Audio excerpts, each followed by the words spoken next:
एक समय की बात है, एक सुंदर सी सास जिसका नाम मीरा देवी था, उसकी प्यारी बहू का नाम गौरी और मानसी के साथ एक गांव में रहती थी। मीरा देवी एक समझदार और दयालु महिला थी। गौरी एक संस्कारी बहू थी जो घर की जिम्मेदारियों को पूरा करने में माहिर थी और मानसी एक खुशरंग मुस्कुराती हुई लड़की थी। गांव में एक रसोई का प्रतियोगिता आयोजित की गई। मीरा देवी ने गौरी और मानसी को प्रेरित किया कि वो रसोई में हिस्सा लें और अपनी कला को दिखाएं। दोनों बहुओं ने साथ मिलकर सोचा कि इस अवसर पर एक सुंदर और लाजवाब डिश बनाएंगे। गौरी ने डिसाइड किया कि वो पाव भाजी बनाएगी, अपनी सास की पसंद को याद रखते हुए। उसने सब्जियों को धूप में सुखा लिया, फिर उन्हें गेहूं के आटे में पीसकर बड़ी हड्डी से भुना। वो भुनी हुई सब्जियों को मिक्सर में पीसकर लाजवाब पाव भाजी का मसाला बना दिया। दूसरी तरफ मानसी ने अपने प्यारे पति को सरप्राइज डीन के लिए मोतीचूर के लड्डू बनाने का सोचा। वो बेसन को घी में भूनकर चटनी में मिला दिया और लड्डुओं को सही साइज और शेप में बनाया।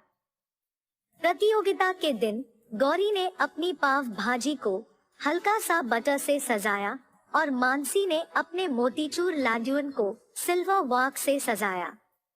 दोनों डिश बहुत ही स्वादिष्ट और सुंदर दिखती थी। जजेस ने पाव भाजी और मोतीचूर लड्डुओं को स्वाद के साथ ही सुंदरता का पूरा ध्यान दिया और अंत में पाव भाजी और मोतीचूर लड्डुओं को जीतने की घोषणा की गई।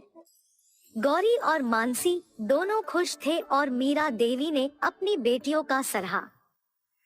इस तरह सास बहू के बीच एक गहरी और प्यारी दोस्ती का रिश्ता बन गया। उनकी रसोई में प्रेम, समझदारी और एकता का अमृत फैल गया। जमाना बदल गया और सास बहुओं के बीच का प्यार और समझदारी वक्त के साथ भी बरकरार रहा। एक दिन मीरा देवी को एक अचानक बीमारी का सामना करना पड़ा। वो कमजोर हो गई और अपनी दिनचर्या के लिए दूसरों की मदद की आवश्यकता महसूस करने लगी। गौरी और मानसी ने तुरंत उनकी सेवा में जुट गई। गौरी ने रसोई संभाल ली और अपनी सास के पसंद के अनुसार डिशों को बनाने लगी। वो सब्जियों को प्यार से साफ किया, काटकर उसमें अपने स्वाद का मैजिक मिलाया। मानसी, जो पहले से ही अच्छी रसोइयाना थी, उसने भी अपनी कला का पूरा इस्तेमाल किया और मीरा देवी को अपने हाथों से बना हुआ मीठा खिलाया। मीरा देवी दीवार पे ध्यान से बने हुए एक फोटो फ्रेम में अपनी दोनों बेटियों को देखती के आनंदित हुई। उनकी आंखों में आंसू आ गए क्योंकि वो इतनी खुश थी कि उनकी बेटियों ने समय के मुश्किल वक्त में उन्हें संभाला और प्यार दिया। वक्त गुजरता गया और मीरा देवी की सेहत सुधार गई। वो फिर से अपनी रसोई में खुद का जलवा दिखाने लगी। और इस बार मीरा देवी ने एक नई डिश बनाने का सोचा। वो दोनों बेटियों को अपने पास बुलाई और कहा, गौरी और मानसी, मुझे आपसे एक बात कहनी है। मुझे लगता है कि हमें एक रसोई कौशल प्रतियोगिता में हिस्सा लेना चाहिए।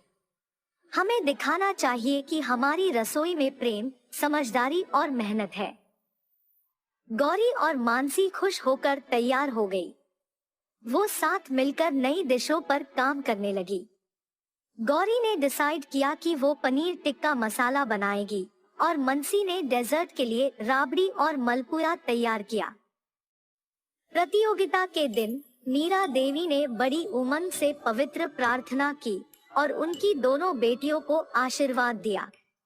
जजेस ने गौरी की पनीर टिक्का मसाला और मानसी के राबड़ी मलपुआ को स्वाद, सुंदरता और क्रिएटिविटी का दर्जा दिया।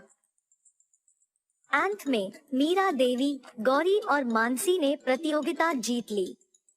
सब गांव वाले और परिवार के सदस्यों ने उन्हें बढ़ी और सम्मान दिया। इस तरह सास बहुओं के बीच का रिश्ता और रसोई का प्यार और समझदारी से और मजबूत हो गया। उनकी रसोई में प्यार, सम्मान और स्वाद का मिठास था।